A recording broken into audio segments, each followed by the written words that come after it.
Top quality और consistent performance के लिए सिर्फ सिल्वर पंप। टॉप क्वालिटी और कंसिस्टेंट परफॉर्मेंस के लिए सिर्फ सिल्वर पंप, नाम याद रखना।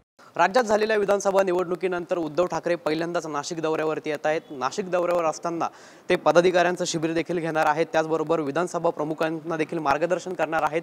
आणि या संदर्भात आज ठाकरे गटाच्या कार्यालयामध्ये पत्रकार परिषद जी आहे ती आयोजित करण्यात आलेली होती। या संदर्भात माहिती देखील देण्यात आलेली आहे। आपल्यासोबत या ठिकाणी शिवसेनेचे उपनेते आहेत। भाऊ, उद्धव ठाकरे विधानसभा निवडणुकीनंतर पहिल्यांदाच नाशिक दौऱ्यावरती येत आहेत। हाँ, निश्चितपणाने शिवसैनिकांना प्रमुख मार्गदर्शन करण्यासाठी उद्धव साहेब 16 तारखेला येत आहेत। शिबिराचं 15 विधानसभा मतदारसंघामध्ये जे शिवसैनिक आहेत, पदाधिकारी आहेत, त्यांना सकाळी 10 वाजेपासून तर संध्याकाळी 4 वाजेपर्यंत हे शिबिराचं आयोजन आहे।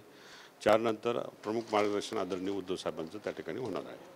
नेमकं उद्धव ठाकरे यांच्या दौऱ्याचं आयोजन कशा पद्धतीने असणार आहे? आपल्याला माहिती आहे की नुकत्याच विधानसभेच्या निवडणुका होऊन गेल्या।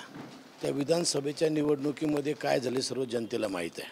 आणि म्हणून जे काही शिवसैनिक आहे नाशिक जिल्ह्यातले 15 मतदारसंघातील त्या सर्व पदाधिकाऱ्यांचं एक शिबिर घेणार।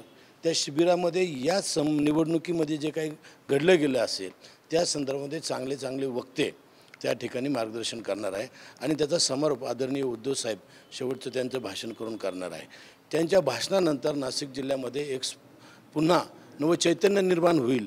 आणि येणाऱ्या ज्या काही निवडणुका पुढच्या राहतील, मग त्या महापालिका असो किंवा जिल्हा परिषद असो, या निवडणुकीच्या दृष्टिकोनातून जे पदाधिकारी आहे ते निश्चितपणे कामाला लागतील। हा दृष्टिकोन डोळ्यासमोर ठेवून हे शिबिर आयोजित केलेलं आहे। नक्कीच अण्णा, उद्धव ठाकरे यांच्या नाशिक दौऱ्यानंतर एक नवचैतन्य निर्माण होईल। 100% नवचैतन्य निर्माण होणार। कारण ज्या पद्धतीने लोकसभा असेल, जो विजय लोकसभेमध्ये सगळ्या शिवसैनिकांच्या जोरावरती या ठिकाणी नाशिकचा खासदार म्हणून राजाबाबाजी निवडून आले, तो खऱ्या अर्थाने या सर्व शिवसैनिकांची, नेत्यांची आणि सगळ्या पदाधिकाऱ्यांची मेहनत होती। त्यानंतर त्याच्यापेक्षा चांगलं यश त्या ठिकाणी आम्हाला विधानसभेला अपेक्षित होतं। त्या पद्धतीने सर्व काम त्या ठिकाणी पदाधिकाऱ्यांनी, शिवसैनिकांनी वरिष्ठांच्या मार्गदर्शनाखाली केलं। परंतु अपेक्षित असलेलं यश त्या ठिकाणी प्राप्त होऊ शकले नाही। त्यामागची कारण मीमांसा काय आहे ही सर्वांना ज्ञात आहे। आणि त्यामुळे ह्या शिबिराचं उद्दिष्ट आणि उद्धवजी ठाकरे साहेब याच्यावरती आता जे काही आम्हाला संबोधित करणार आहे किंवा मार्गदर्शन करणार आहे, त्याच्यामुळे सर्व शिवसैनिकांमध्ये एक चैतन्य आहे। आणि नक्कीच शिबिर हे चांगलं होणार आहे। आणि शिबिराच्या नंतर ज्या काही निवडणुका येतील त्यामध्ये फक्त शिवसैनिक हा लढण्यासाठी जिंकणार आहे। नक्कीच आपल्यासोबत जिल्हा प्रमुख देखील आहेत। एकंदरीत कसं बघता आपण, उद्धव ठाकरे हे नाशिक दौऱ्यावरती येत आहेत, त्यानंतर नवचैतन्य निर्माण होईल अशा पद्धतीचं आपल्या सहकाऱ्यांकडून सांगितलं जातं। काय वाटतं आपल्याला या दौऱ्यानंतर स्थानिक स्वराज्य संस्थांच्या निवडणुकीमध्ये कुठेतरी पुन्हा एकदा आपल्याला ठाकरेंची शिवसेना बघायला मिळेल?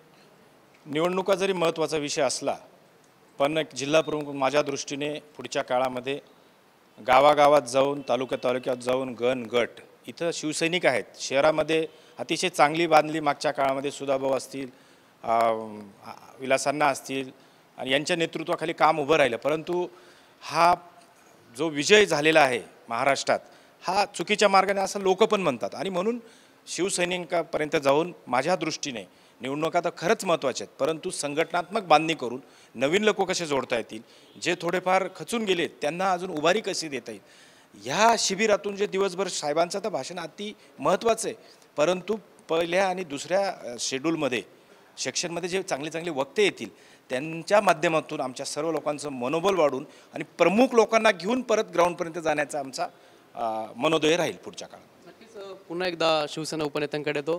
भाऊ, आपण जर बघितलं मागच्या काही काळात विधानसभा निवडणुकीनंतर नाशिकमध्ये असेल किंवा जिल्हाभरात असेल, मोठी गळती जी आहे ती आपल्या पक्षाला लागल्याचं बघायला मिळते। कुठेतरी डॅमेज कंट्रोल जे आहे ते पुन्हा एकदा पक्ष जो आहे तो नवीन स्टॅब्लिश होईल? त्याला गळती नाही म्हणतात, जे स्वार्थापोटी गेले आदरणीय उद्धव साहेब आजही म्हणतात, ज्यांना जायचं असेल त्यांनी जा, ज्यांना माझ्याबरोबर सोबत काम करायचं असेल त्यांनी माझ्यासोबत राहा।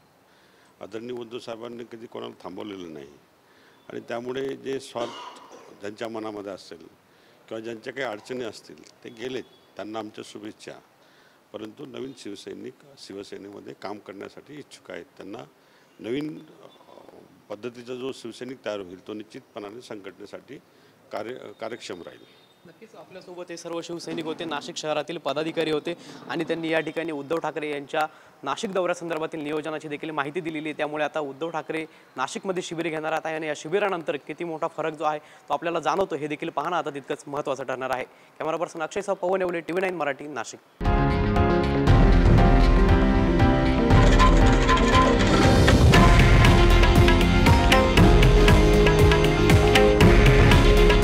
हे आहे देशातील नंबर 1 न्यूज नेटवर्क आणि आपण पाहत आहात TV9 मराठी.